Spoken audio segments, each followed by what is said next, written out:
So good afternoon and welcome everyone. We're here today as part of MARKETECH APAC's What's Next series. What's Next 2023 is a 4-month-long festival of knowledge sharing activities where we gather top marketing leaders in the industry to share their insights and predictions on the latest marketing trends. Last week, we talked about what's next in event marketing, and today we are thrilled to continue our series with What's Next 2023 Influencer Marketing in APAC today. Influencer marketing is one of the fastest growing marketing channels that we have today, and the creator economy is further flourishing, having its very own ecosystem with players and stakeholders that aim to keep the brand content creator interactivity alive. But as consumer purchase behaviors constantly change, how should marketers respond to this new challenge? So today we will further learn about what we can expect from influencer marketing in 2023 and beyond. Alongside some of the best minds in the industry, we are going to deep dive into the new trends and decode brand expectations as we look at the future of influencer marketing. So now, without further ado, I am pleased to introduce you to our presenter for today. He is Aaron Brooks, the co-founder and president of Vamp, who will be sharing with us valuable insights on how brands can best leverage their position in the new creator economy in 2023. Hi, Aaron. Hi, Shauna. Good morning, good afternoon, everybody. Yep, the floor is yours. Thank you very much. Well, yeah, like I said, thanks, everybody. Hello, good afternoon. Thanks for attending the session and joining me today. My name is Aaron. I am the co-founder of Vamp. It's a pleasure to be here today to discuss how influencer marketing is empowering brands in 2023 and beyond. So when planning today's content and conversation, I wanted to share our learning from the last 7 years. And as we're preparing for a new calendar year, which is pretty crazy, 2022 has gone past too quickly, I wanted to leave you with some actionable insights you can use in your own planning efforts. So I'll cover an intro to Vamp, influencer evolution, trends, and then finish with some practical tips for you all. So for those who may not be familiar with Vamp, we're an end-to-end influencer and creator marketing platform that manages the entire creator campaign lifecycle from concept to execution. Our mission really as a company is focused on unifying all the disparate parts of the creator economy to make collaborations between creators and brands super simple. As you all know, there's many facets to the life cycle of an influencer marketing campaign. Our overarching goal at Vamp has always been about how do we take all the complexity and build technology that does all the heavy lifting on behalf of our customers and creators. So that's everything from creator discovery, enablement, content amplification, and reporting. The Vamp platform is built to streamline these different phases of an activation. And we do that by prioritizing brand safety. So we're fully integrated through our partnerships with Meta, TikTok, and YouTube, which means we only use first-party data for authenticating creative profiles and real-time reporting for brands. In terms of our presence, Vamp was founded in Sydney, Australia in 2015, and since then we've scaled to 7 offices worldwide, managing campaigns for clients across 65 markets, and our platform is in 12 languages. We work across a variety of sectors, and here's a selection of some of the brands that we've worked with to date. Many of these clients are early adopters of influencer marketing, and we've had the privilege of working with some of the world's most loved brands. And as they've evolved their outlook to working with creators, we continue to innovate to meet their needs. So let's look at how influencer marketing as a function has evolved. Taking some inspiration from popular culture, word-of-mouth advertising, recommendations from friends and family, product reviews, these things are nothing new and have all existed for decades. But with the emergence of digital and Web 2.0 technologies, so email marketing, mobile apps, and social, this has changed the way marketers interact with audiences. And influencer marketing has also benefited from this natural evolution. What was once considered an emerging channel, it's gained acceptance to become a key component of an omni-channel marketing strategy, and brands are increasingly adopting an always-on approach to their influencer marketing campaigns. As a company, we've naturally had to evolve our technology and teams to be equipped to respond to how brands want to run their campaigns as the industry continues to evolve at a rapid pace. And for really good reason. Over the past 2 years, we've seen a dramatic evolution of the space and the investment going into influencer channels. So $2 billion to $143 billion USD. And that's been fueled by things like the pandemic, time spent on social and mobile penetration, and the presence of social commerce is everywhere. Now that growth has been triggered, we'll never see it go back to where it was. And that's why it's a place that brands need to be. Despite the influencer channel maturing, there's still so much we need to do to remove complexity. And for this to happen, we need to think of ourselves as being part of a broader ecosystem that consists of the brands and the agencies in helping them activate social content, the platforms, as this is where the activity is happening, and consumers have reached critical mass, and the technology partners that are connecting all these parts back to the creators who really sit at the core of this ecosystem.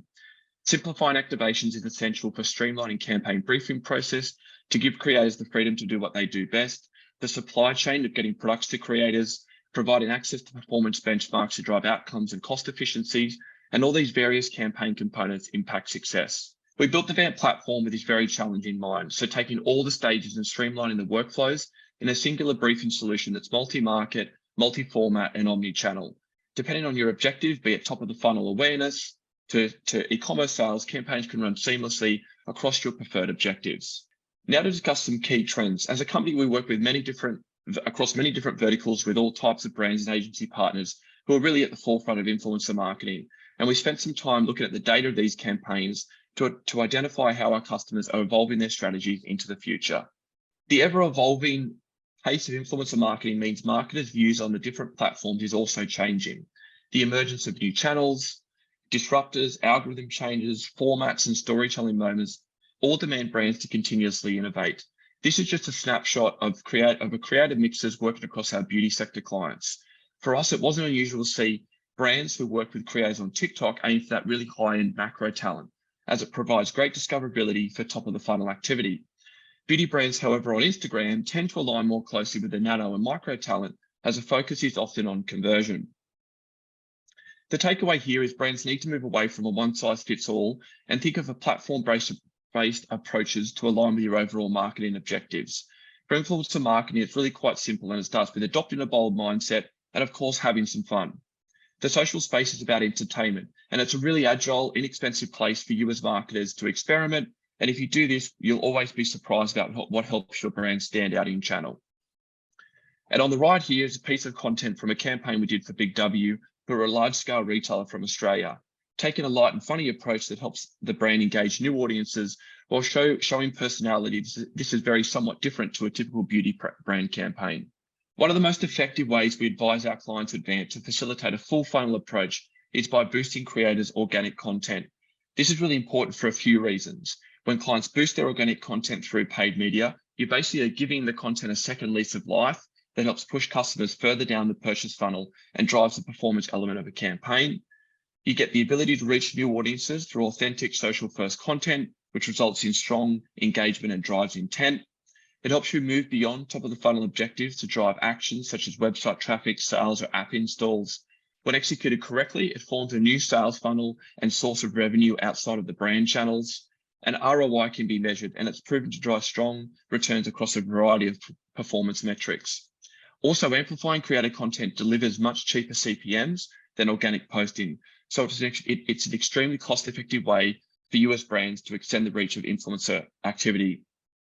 And also, for an example, an investment as low as $2,000 for driving awareness could see your campaign receive an additional 1.6 million impressions. This might seem like a really obvious point to make, but video always proves to be the most impactful content format across influencer marketing campaigns. On TikTok, all ads are videos, so the key is developing content that feels native to the platform while standing out in feeds and capturing eyeballs. TikTok is a much newer platform that's still building out its ad capabilities, so I think this really presents an opportunity for all of you listening today. It's an opportunity to be an early adopter and capitalize on the lack of competitive brand activation to drive some of those top of funnel objectives. On Instagram, we're seeing video content, so Reels and Story drives 10 times more engagements, therefore 10 times cheaper cost per engagement. That's quite a mouthful. This is due to video content using 3-second video views in the post engagement metric. This is shown to have a significant impact on brand awareness, ad recall, and purchase intent. We also see a lot of our customers who have become very good at activating big seasonal pushes that happen within the calendar year.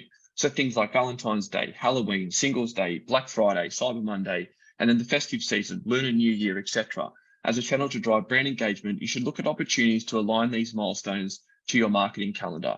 But influencer marketing also gives you and your brand added flexibility. So as long as you leave some room for reactionary marketing to jump on trends that can move quickly. According to TikTok's internal research, 78% of TikTok users say that creator content helps them discover new products. 76% say creators educate and inform them, and a further 73% get inspired by creator content when trying new products. So be sure to leave some space in your marketing plan outside of product launches and milestone moments. Now, just to round out the session, here are some practical tips. We always advise our clients at Vamp to apply a squad strategy to your creator mix. looking at influencer recruitment on an aggregate rather than just individual transactions. The power is your collective, so multiple formats and multiple narratives.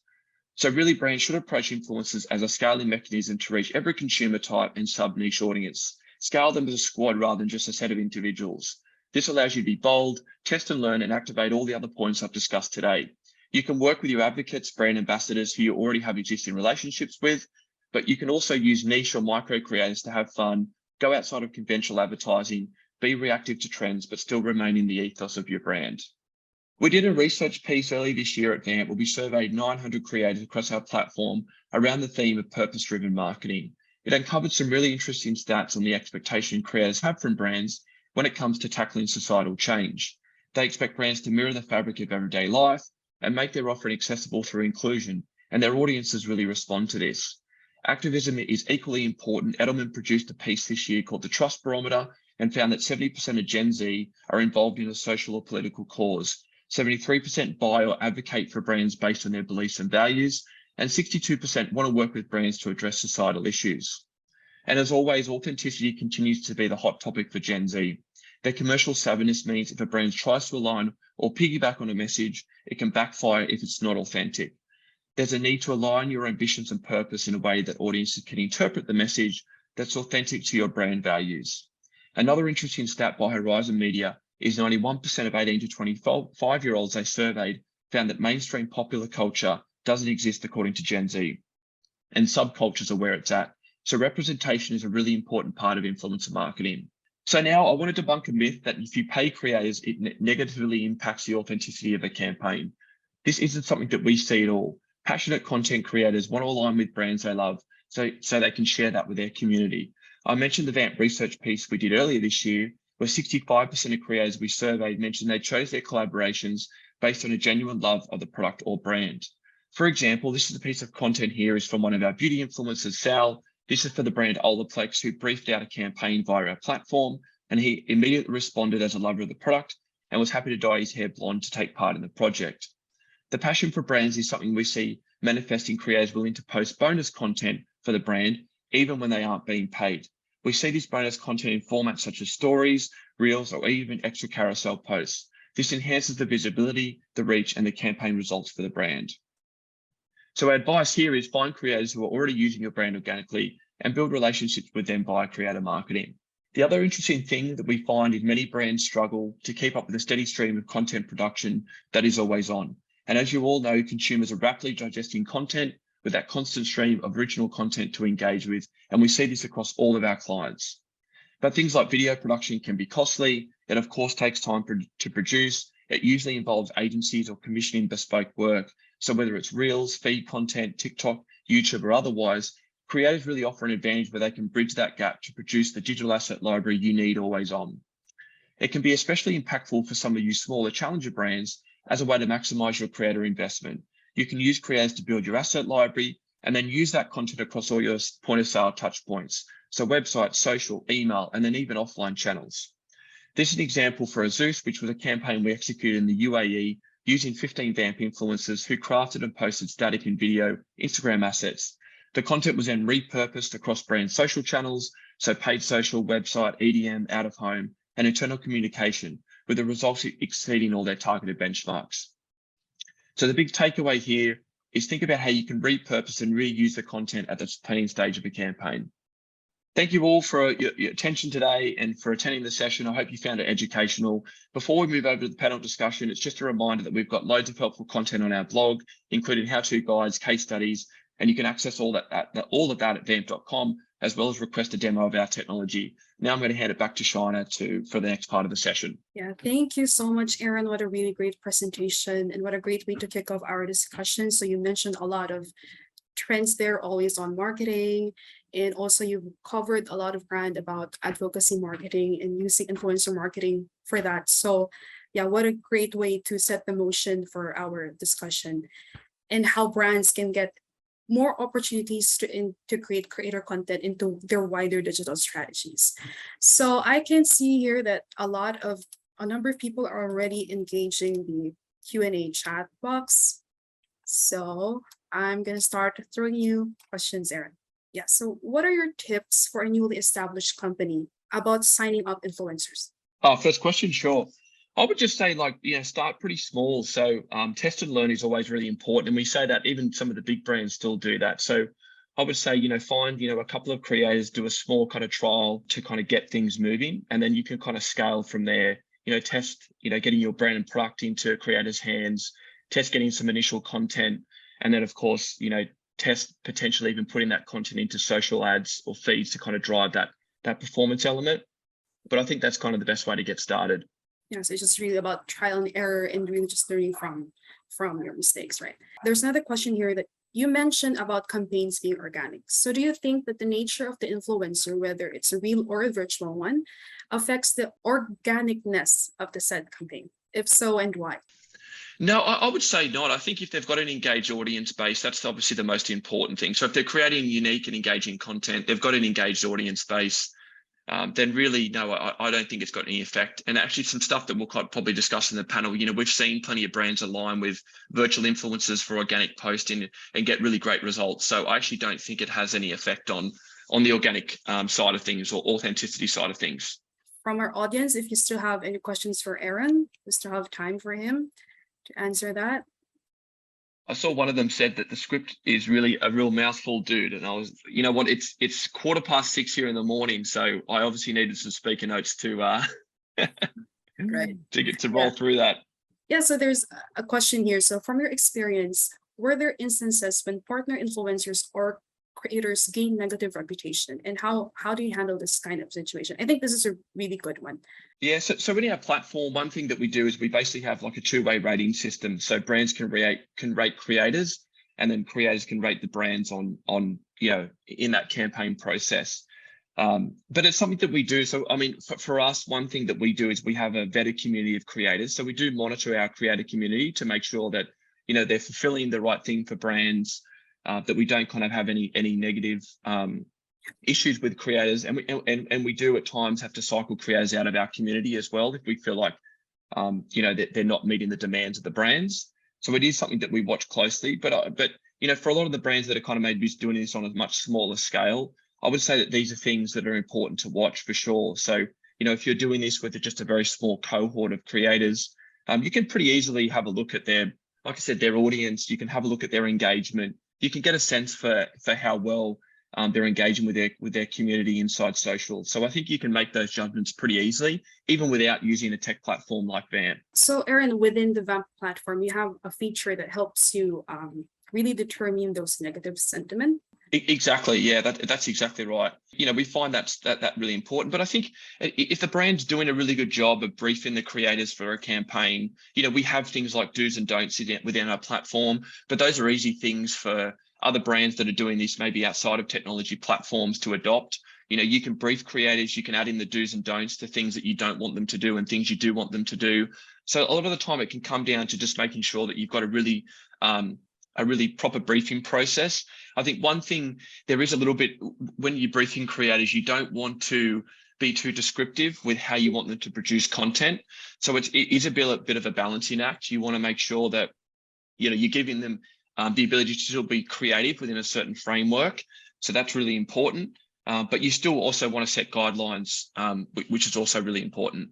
Right. Yeah. So it's really being clear about what you want your influencers to deliver it. So yeah, I let go of this question because I think this is a really good one. So influencer content, creative content is very fluid, right? So we just want to be on the good side of consumers. So you said that in Vamp, there's a feature that really helps filter that out, right? So, and we really hope that our brands here in the audience would sign up for Vamp. But again, for those that don't have, I guess, the budget or it's not part of their strategy to adopt a tech platform, what's your tip to really avoid that? Yeah, so I think, like I said, it comes down to the briefing first and foremost. But even in the early days of Vamp, before when we first started, we didn't have the technology that we have today. And a lot of the times, sometimes it was just like a manual thing where you could just go through like the engagement. You could have a look at the comments. You could do some like really quick things to just ascertain whether or not the creator's genuine and they're interacting properly and there's no negative way that they maybe represented brands before. So, those are things, if you are starting out small, it's pretty easy. You're not going to have a massive cohort of creators that you're already working with. So it's really easy to kind of just like really hone in on those couple and check the comments, check the engagements, have a scroll back through their feed and just check how they've represented brands previously. So all those things are pretty easy to do. Right, yeah. And I think we have time for just one more last question. So what are some of the considerations for B2B brands looking into expanding their influencer marketing strategies? So we're not touching on B2B, right? So there's still a lot of skepticism amongst this community and creativity is lacking. Yeah, I think B2B is a little bit different, right? I think it depends on what the type of B2B is. Like, if I look at sometimes, there's probably I would say, look, we've seen sectors leverage creators for successful marketing where maybe historically it's not as traditional. If you look at like beauty and fashion, those kind of sectors lend themselves very nicely to creator marketing. But we've also seen automotive and we've seen financial services. So I think the one thing that I would say is for maybe brands that are B2B orientated is to really relax the creative reins when it comes to briefing creators. I would say that's probably the most important thing. Let the creators interpret the brand in the most appropriate way to kind of get your message across social. So I think that's probably the most important thing. You don't want to be too descriptive, especially if it's B2B. Let them kind of just run with it. And I think, when I mentioned in my presentation, you'll probably be very excited, very surprised about what helps your brand stand out in social. And it could give your brand a new viewpoint that you could use beyond just that creator or those creators that you work with for that social activation. Yeah, I think this really goes back to what you've been saying a while ago, that you just really have to be clear about what you want these influencers to do. And then after that, give them the space to explore their creativity, right?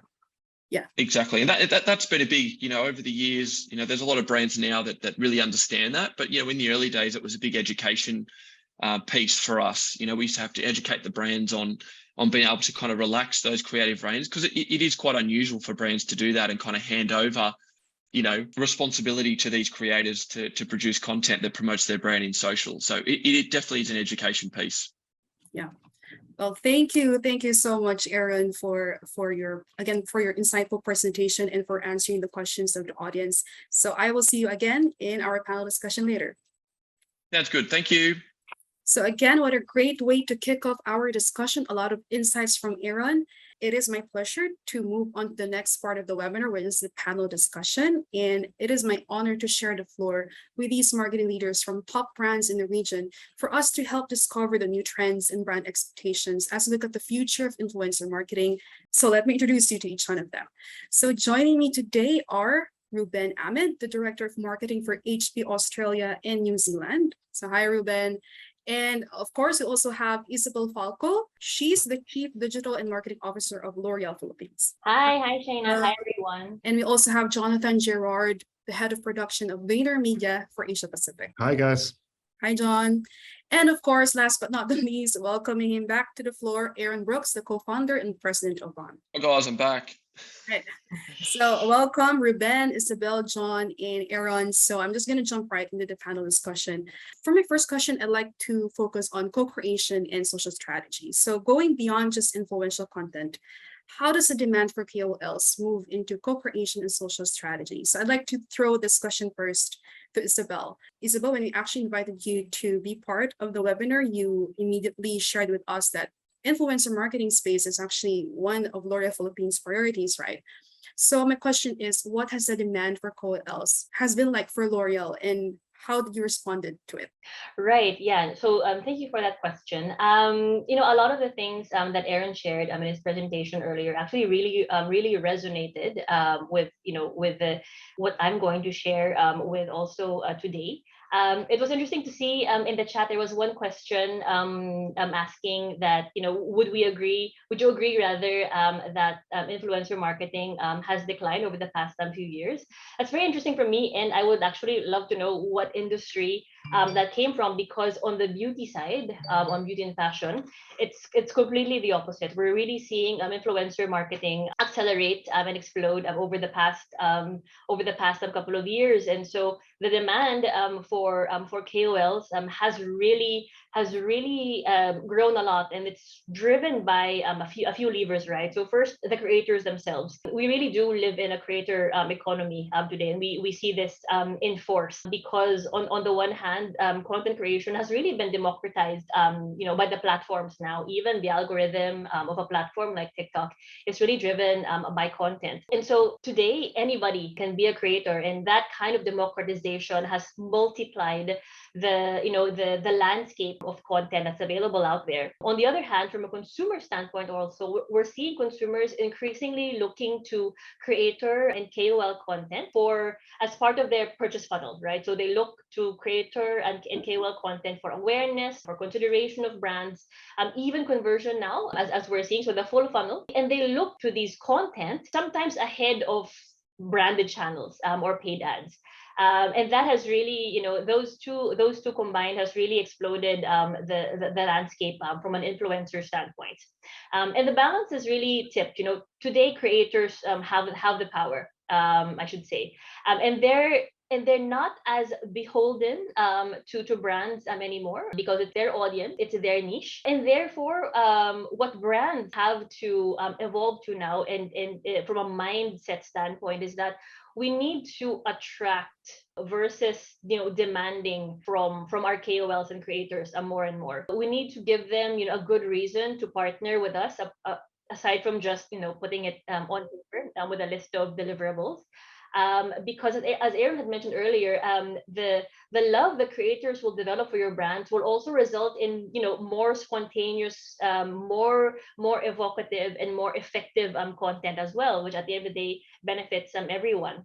So various incentives that are possible out there. It really depends, how where you are currently on the journey, and how big or how small you currently are. But it can range from anywhere from the normal compensation, but even for the up and coming content creators, it could be in the form of even product incentives, as well as inviting them to bespoke creator events where they can have further opportunities to create even more unique content, education, learning about the products, learning about the category, learning about beauty, getting special education, and all of that. What we've also seen, and again, echoing a lot of what Aaron had shared before, is that it's not sufficient anymore to just have a celebrity KOL or a few mega KOLs and just leave it at that, because it's not just from a scale standpoint, it's also very important from a consumer tribe's relevance standpoint, because it's not just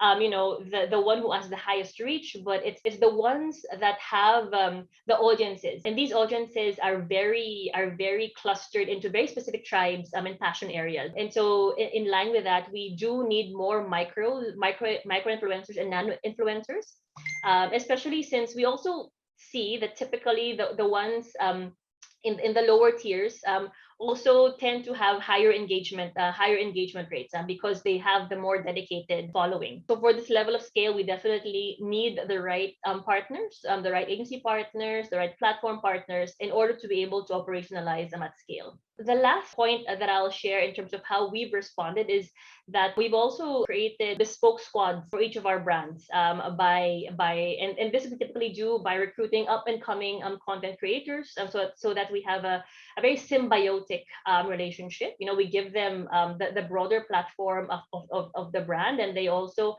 are able to so that they have a wider audience. And at the same time, we get bespoke content that doesn't come from a canned brand video, but from real genuine creators. And then they make a content regularly for us, which are then published either in their own handles or on the brand handles. So for those in the audience who may or may not be familiar with the L'Oreal brand, so for example, here in the Philippines, we have a Maybelline squad, we have a Garnier gang, we have a L'Oreal Paris Worth It club, we have a Kerastas K club. So those are our squads at the moment. Yeah, thank you so much for that, Isabel. As I've shared with you, right, I was surprised that actually Maybelline was actually a L'Oreal brand. So speaking with squads, I think this is something that Aaron briefly touched on a while ago in his presentation, and I think yeah, we agree with that. It's really important that you have to have squads. It's like having your own community of your own influencers, and just being able to collaborate with each other for what's the best content and best strategy to put out for your brands. So I think you really shared a lot of profound insights there. Like creators now have the power, and that it's very important for brands to attract rather than demand from KOLs. And you also said something about having the right agency partner. So I'd like to move on to John. So hi, John. So Hi. thanks so much for being here. I think you're the representative of the agency side for our panel. So yeah, No pressure. yeah, so my question is, obviously you have a good view of the lay of the land here, right? Because you're on the agency side. So you're not just working on just one brand, but you're working for a number of brands. Yeah, so you're doing this end to end for brands. So my question is, in your experience as head of production, what have been your observation of the top trends this 2022? And what's your forecast as we enter the new year with new trends? Yeah, well, look, I think, look, there's a recent survey, right, that most influencers, 83% of influencers regarded their priority when they were looking at brand partnerships as being creative control. And that's a bit of a shift away from the relationship that we had previously between brands, agencies, and influencers, because it's a move away from just amplification and buying access to the influencer's audience. And instead it's, treating them and engaging them as creative partners. So it also means that we need to stop asking influencers to make ads, because fundamentally, look, we all sign up for Netflix, Apple TV, Disney Plus, and pay money so we can actively avoid ads. And if you look at the TikTokification of sort of social media, it's turned platforms into entertainment channels where people have easier access to actually watch the content they love. They can access it when they choose. This leaves less and less space for ads. Within our attention, there's less space for ads, and especially ads that don't create value for the viewers. So, the interest graph algorithm behind TikTok actually makes it possible for anyone to go viral. So it's regardless of how many followers you have. And that means that you can't just buy attention. You actually have to earn it because it's built around, the quality of the content you create. As an agency, it means instead of just giving influencers scripts or fixed ideas they need to follow, give them inspiration to create content as a creator and treat them as an extension of your creative department. Because fundamentally, we don't understand the audience that influencer has built the same way they do. They built it, they understand it, they live it. And from a brand perspective, it means that you need to loosen the reins a little bit when it comes to those mandatory elements that you expect, because audience will stay and consume content that of the influencers they follow, but they won't stay and consume ads. And if you're, so create the right thing and you get so much more attention, because there's such a big appetite for content and consumption.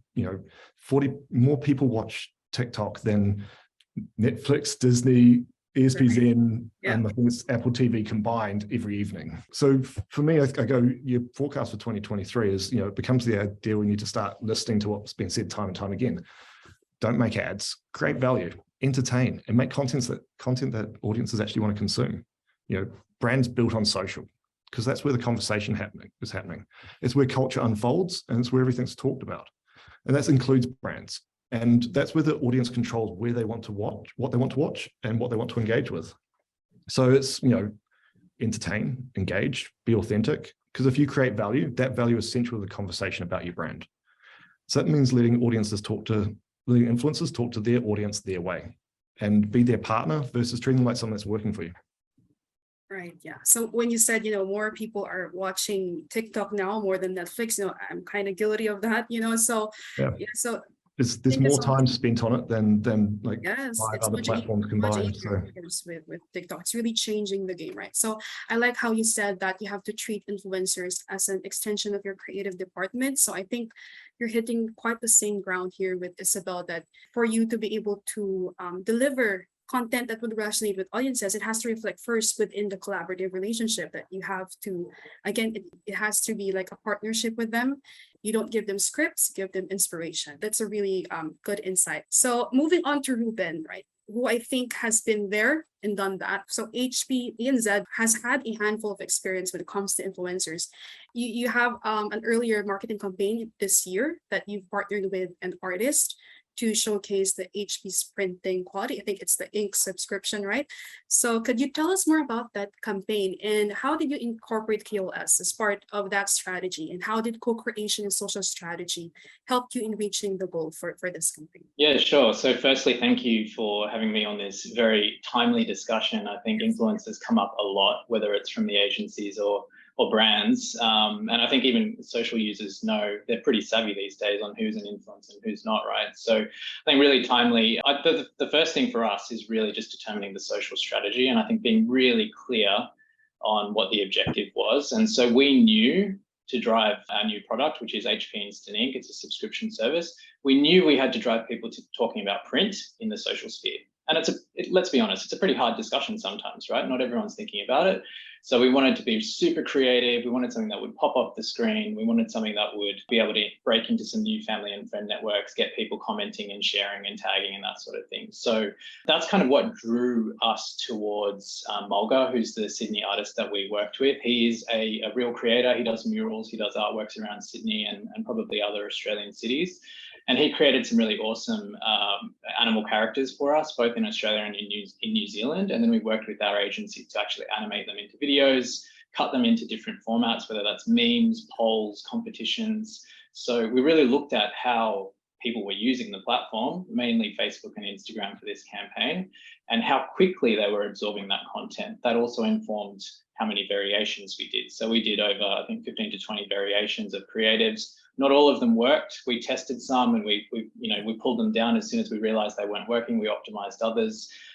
So the co-creation process, I would say, is something that you've really got to understand what you want to achieve from the creator and the brand, and also understand your audience. Don't try to force something on the audience because they're going to see straight through it as an ad. Now, we were able to get a pretty strong brand uplift in a short amount of time. In about 6 months, we got a plus 11-point uplift.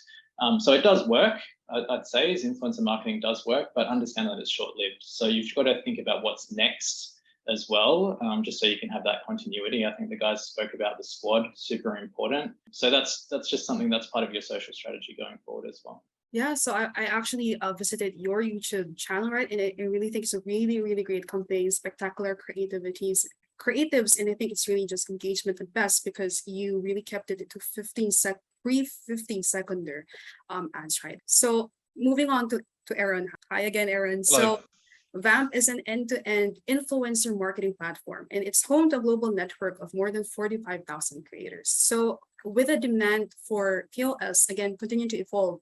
So how does co-creation social strategy fit in, and where have your brand clients found success in this? Yeah, so I actually think the co-creation stuff is probably some of the most exciting part of like that campaign activation. So it's something that we have seen a lot of, and it's something that we allow for in our technology. So we allow for it on a survey function where effectively the brand can then brief out to the creators on our platform. They can then crowdsource for campaign ideas that they can integrate into their overall campaign activation. So that's one component. And then, just to kind of piggyback on what Ruben's been chatting about, like we've seen brands, for instance, like in the publishing category, jump on the back of like trend jacking through TikTok co-creation. So they're using collaborations with like illustrators and designers to collaborate on book cover designs. And then even at Vamp, I kind of touched on the Azul stuff, which was co-creation, where effectively, the brand was then reusing and repurposing the assets.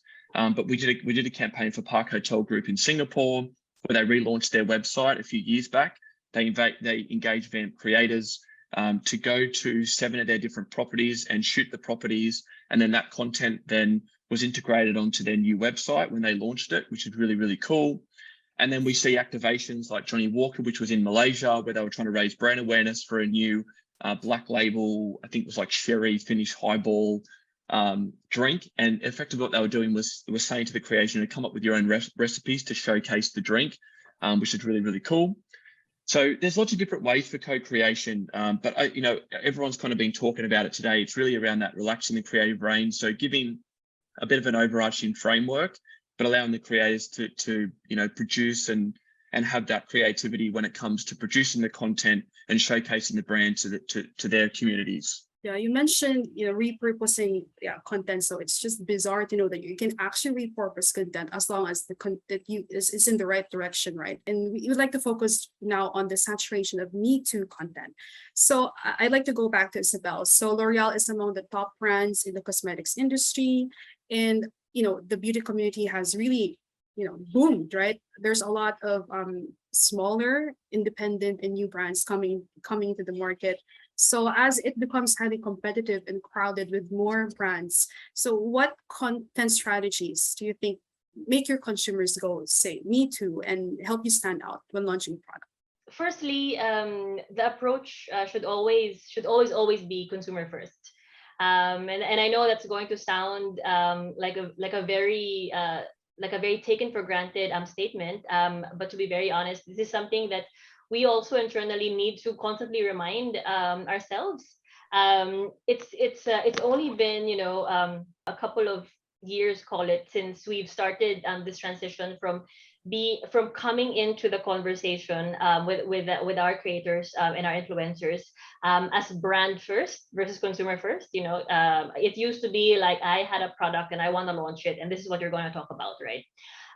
But and that's going to get you maybe, let's say, 2 weeks worth of content, but it's not going to be able to have a very sustainable and engaging in the long-term relationship with the consumers who live in these spaces. And so we need to go back to the fundamentals of marketing, which is really to start with the consumer. In this space, in this influence and creator space, it also means first understanding the landscape, meaning what are the platforms that your consumer is in, and in these platforms, who are the tribes? Who are the tribes in terms of the spaces, the conversations, the passion areas that are present? What are the content themes? Anyone who's on TikTok will know that there's a bunch of different hashtags under beauty. So there's skin talk, there's hair talk, there's derm talk. There's so many talks. And there's a lot more, smaller spaces of really passionate tribes around these content themes. And then you figure out, in these spaces, which are then, the right KOLs, the right influencers that have the clout, the audience, and the authority in these spaces. And which spaces do the brands want to engage and have conversations with, which makes sense from a brand imagery, from a brand equity, and from a brand positioning standpoint, to then sort of narrow down what are the right spaces to enter, and who are the right KOLs to partner. And of course, it's important that there's always a layer of brand safety and internal controls in terms of making sure that you vet all of your KOLs. But at the end of the day, it's less about maximizing the reach, but rather finding the right tribes. Because, and I think we've alluded to this in the conversations earlier. It's always easier to amplify anyway via boosting with paid media, whatever's the best performing content. So it's easier to boost than to it's easier to boost a material that's already good than to start the other way around. So it's a shift in steps also from what marketers may have been used to in terms of how we used to plan for paid media. Another point that I would say is to, and this has been, I think, repeated quite a lot, but I think it does bear repeating because it does require a mindset shift from all of us, is to really strongly leverage your content creator partners, because at the end of the day, they're the ones who have the relationship with their followers. So they will know better than you what is relevant to their audience. So we really, really need to be ready as a brand to let go of the brand in many ways, so that these creators can take your message and make it their own. And the brands will have to be comfortable with that. What that gives you in terms of payout is it will greatly enable you, the brand, to stand out in these platforms, especially again on platforms like TikTok, whose algo is really driven by the content itself, i.e. what content is best performing. And the last point I shared here is to really always listen. And this requires that even the members of the brand team, the marketing team, your social team, to be immersed enough in this space that you can identify in a timely fashion if there are opportunities to, for example, trend jack. Or to amplify what's already starting organically. Like, let's say you see a content creator doing a day in the life, and they somehow manage to mention your brand in a very positive way, done purely organically. That's an opportunity for you to see if there's something to be amplified there. And there's a lot of good examples of executions like these that are already in the market. Yeah, so I like how you mentioned that brands need to let go. So it's like there's like a paradox there. It's like brands need to step up by letting go, right? And you mentioned quite a number of times the word tribe. So this is really what KOLs are giving life to. How about you, John? On the agency side, I have the same question for you. So what are some of the content strategies that have helped stand out for your consumers or for your brand partners when working with them? And what are some of the trends that you think will perform best in the coming year? Well, I think from a content strategy perspective, I think for me, the keyword speed. And look, that comes from the fact that, brand is built on social these days. At VaynerMedia, we're obsessed with audience attention and the drivers of the consumer attention. And that can be cultural signals, it can be audience behavior, platform evolution, and everything in between. And that's what helps you move at the speed of culture. You got to move quickly. We make strategic, organic, creative for many different audiences. And when something resonates, as was said before, you build on it, you create bottom-up content that's built for real audiences. And this helps you move at the speed of culture. With, as I said, speed becomes the key strategy, because that's how influencers behave. They move quickly and they react to trends. They react to what will resonate with their own audience, and they do it at speed. They have that advantage, right? They don't have a lengthy approval process that gets in the way of them creating their own content. They just see a trend, they react to it, and the content goes out fast and it's relevant. And the audience sees that, and that's what gains the attention. So the key for me is always going to be, how can we get out of the way as much as possible from a process perspective to enable this behavior while ensuring that we're meeting, business objectives. So to enable this, there's that relationship between, and the partnership that becomes really key. So how do you set up your influencer relationships to enable them as brand partners who are able to react and create based on real cultural signals and trends at speed, before it's too late, because audience attention disappears very quickly. And I think one of the trends that for me that I think is really interesting in the coming year is actually the role of search within influencer content, because there's a really interesting shift in the sort of perspective of social platforms that, they're now being treated as search engines. 40% of Gen Z are saying that they now use TikTok as their primary search tool. And you go, that means that's a really different shift. That's how they're wanting to source and gather information, and YouTube Shorts, as an example, it's really interesting as a short form video platform because it's built on top of basically the world's biggest search engine. So in this, if you're looking at, it comes back to speed again, because if you're able to create content fast that enables like that real-time search, for example, if you're using YouTube Shorts to find the best place to eat in a given area and being served results that were literally shot that day, that becomes really interesting. It becomes a really interesting way to use it as that tool. I think this is really becoming the important takeaway here with our discussion, that it's really important that you give the creators the autonomy and the freedom to really explore their advocacy and their message, in relation to the brand. And as you've said, what a novel term, speed of culture. So it's very important that since our attention span is really, it has really shortened in the past years, it's very important that we're also agile and speedy when it comes to delivering our content. Yeah, so going back to Aaron, so I also have quite the same question, and I want to know the perspective of someone from a tech enabler. So from Vamp's features of casting influencers to content planning, so do you think are the crucial points that brands need to know with the goal of revamping their content strategies this coming 2023? Yeah, sure. So I think some key things would be, and some stuff I mentioned in the presentation, first of all, like test and learn, be bold, experiment with different narratives and different creators. So some of the stats that I mentioned earlier around 91% of 18 to 25-year-olds don't believe that mainstream popular culture exists, and subcultures are where it's at. So ensure you're building your creators creator squads with this in mind. The other part that I kind of mentioned as well is around the adding the media component to activations to extend the reach of campaigns. So give you a bit of an example, we did a campaign for Ted Baker up here in the UK, obviously, which is a big fashion brand. We did kind of like a 3-phased media boosting strategy for them. So it was basically amplifying the organic content beyond the immediate audience, obviously, of course. So phase 1 was drive mass awareness. Phase 2 was drive website traffic. And the third push was to target audiences to encourage purchases. I've actually got some really good stats here, which I'll kind of just read through. But the overall campaign generated 6 million aggregate reach across organic and boosted creator content on Instagram. The content was viewed 511,000 times by unique users. Total impressions were 578,000, generating 63,000 engagements. So you can see that, like, once you're kind of taking that initial cohort of the organic content and then boosting it beyond that, you can really get some amazing stats. So I would say that those are some of the things that I would do: test and learn, adding the media component, and then really strategizing on the content. I mentioned like some of these brands that are using and repurposing the assets.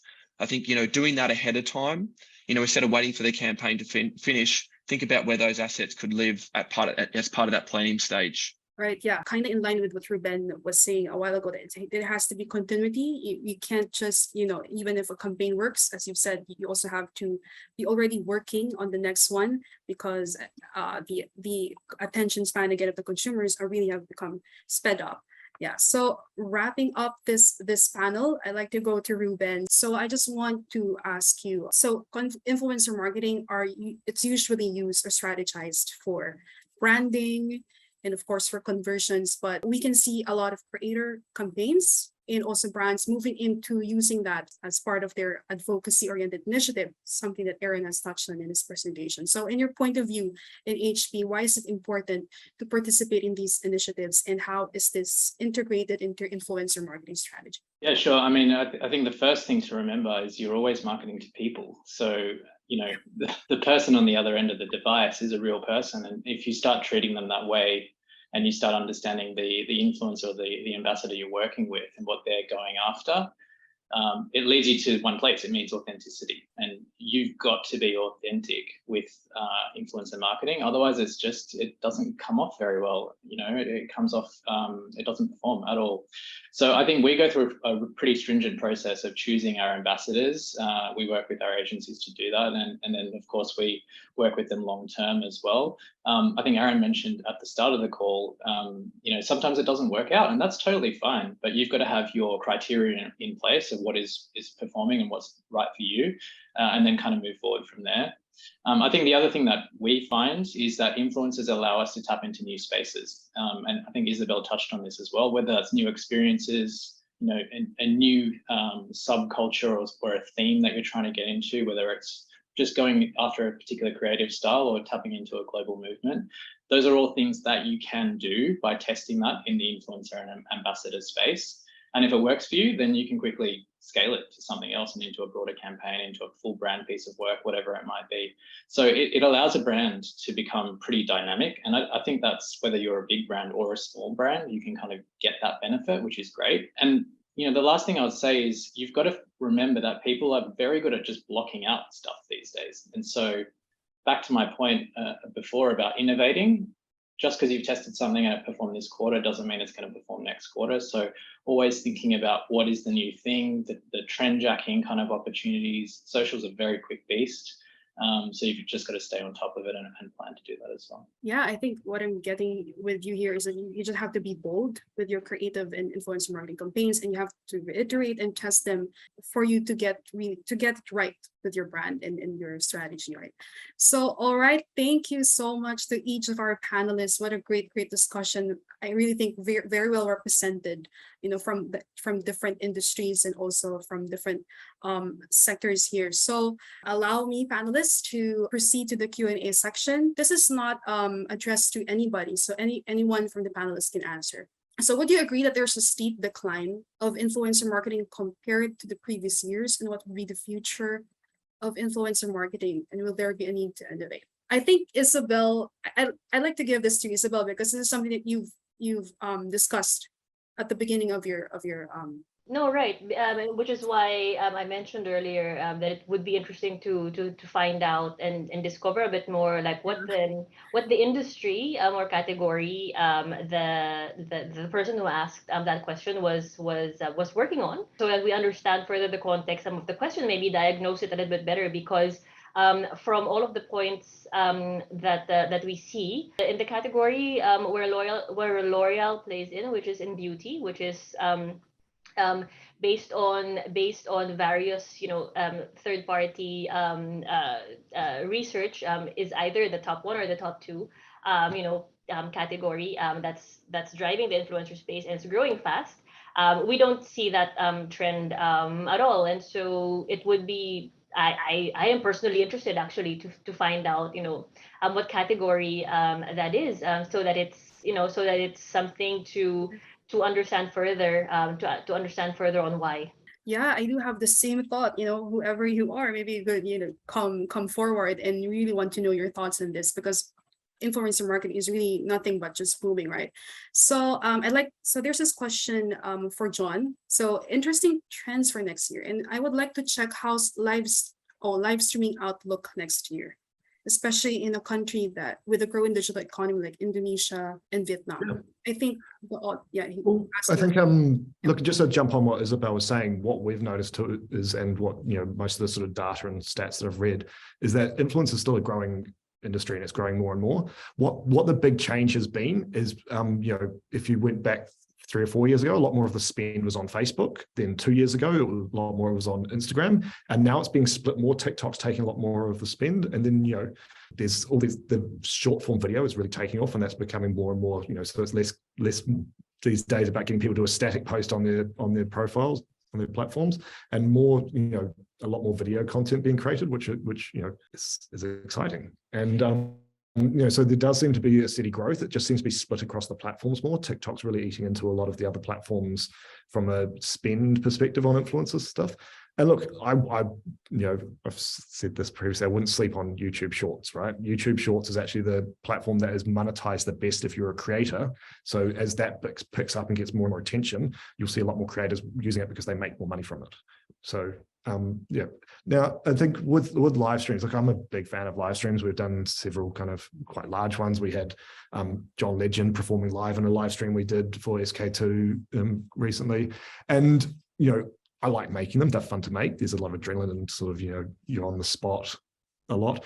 The key thing is don't make live streams just for the sake of making live streams, just because you're trying to tick that box because you think it should be done. Really look at the audience that you're trying to talk to. And if their behavior and their sort of consumption is that they really engage in live streams and that's where they spend their attention, then yes, go and make live streams. And I think the key thing for me is always, what's the value for the audience about attending a live stream? If they're going to take time out of their day to spend an hour watching live stream, what value are you giving them? How are you making it worth their time? So it comes back to the thing of like, is it entertaining? Is it engaging? What value do they have? And also, it becomes that thing of what makes it that must-watch thing in their calendar to go, I'm going to dedicate this part of my day to spend in front of a screen live. So you have to have that, what's that hook to get them in and what's the value for them? So live streams, there seems to, if you look in China, the, live stream, especially from an e-commerce live stream perspective, it's grown and grown and grown, and it's become sort of a behemoth there. And it's slowly getting a bit more uptake in this part of the world. But I think it's, it's fundamentally like audience first. If your audience's behavior is, hey, they consume on live stream, they consume live streams, that's what they love and they're passionate about, then it's, then go and make live streams by all means. And I think that also comes back to, I saw there was a question in the chat about what type of brand should market themselves on LinkedIn. And I think it's really like, it's if the audience you're trying to reach, if their behavior pattern and their attention is focused on LinkedIn, then that's the platform you should focus on. But if they're not, there's no point just going, hey, we need to have a presence on LinkedIn just for the sake of it, because it's wasted energy. So it's really finding where your audience, we like to dig in past just like your top line audience and really dig into cohorts, or as Isabel was calling them, tribes, and really dig into like what's those micro audiences and what's their behavior, what platforms they live in, what do they consume, and then that's where you target your strategy from if you're doing a live stream or if LinkedIn is the platform that you want to focus on. And match their behavior. Because if that's who you're trying to talk to them as they based on where they put their attention. Yes, live streaming is really becoming a favorite amongst consumers, right? Again, going back to that attention span that has really changed over the past periods with these different trends. So John and Isabel was able to already share their insights on the question. So I'd like to throw this one now to Ruben. So how important are the environmental, social, and corporate governance within your KOL strategy, meaning sustainability part of your success metrics? I think this is a really apt question for you, Ruben, because this is how we wrapped up the panel a while ago. Yeah, I think everyone is trying to move into this space, and there's a lot of brands that are doing it the right way, and there are a lot of brands that are doing it the wrong way. But there's the purpose-driven marketing has seen a rise, right? And so finding the right place for your brand and making sure it's rooted in actual operational things that you are doing and you have been doing. So for example, we speak about recycling a lot because we have had a long-standing operational and supply chain management process, which allows us to recover plastics and things like that. And so we tend to talk about that and not other specific topics. And so it's kind of uncovering what your value proposition is in that space, and then talking to whatever your ESG kind of requirements are. I think greenwashing is the one thing that nobody wants to do. And so kind of steering clear of that is the main objective. Right. I think it's just a natural evolution that influencer marketing is strategized as part of your sustainability marketing, right? Because it's really, that's the content creator there. They have their own advocacies, and it's always a good opportunity to really combine that with the brand. Yeah, so wrapping up this Q&A section, Aaron, if it's okay with you, I'm just going to throw in my own question. Right. So in this discussion, there's been so much said about, letting go of the rigidity that you have with influencers so that they could be able to really deliver well with their messages and their creatives and their content. So do you think now the brands are at the mercy of influencers?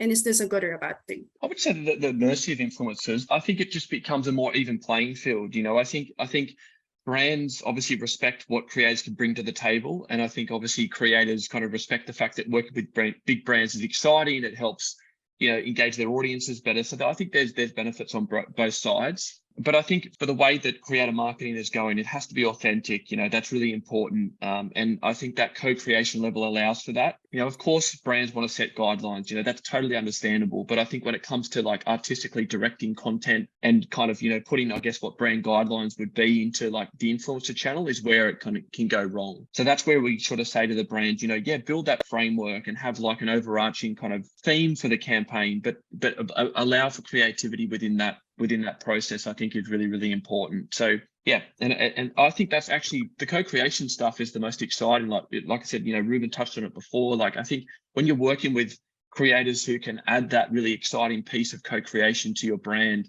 and get the message across into social, which generally brands see their brand in a way that they may never have seen before. And I think that's the exciting element of creator marketing.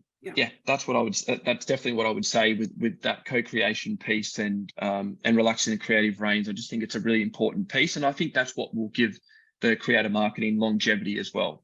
Yeah. So thank you so much, Aaron. That wraps up our panel discussion for today. So, we have learned so much from our marketing leaders for today and what we can expect from influencer marketing this 2023 and beyond. So again, thank you so much to Ruben, Isabel, Aaron, and John. So we began the discussion with the goal of uncovering what the creator economy has in store for us in the next periods, and the insights that you've shared have definitely given us the solutions and how to respond to the new challenges presented in this area. So we are definitely much more confident to face the new phase of influencer marketing, and I am sure our audience as well will now be ready to incorporate KOLs as an essential component of their brand's omni-channel marketing strategies. So as we conclude this webinar, we would like to thank Vamp, who's been our partner for this event. So thank you so much, everyone. And once again, my name is Shaina. Until our next conversation.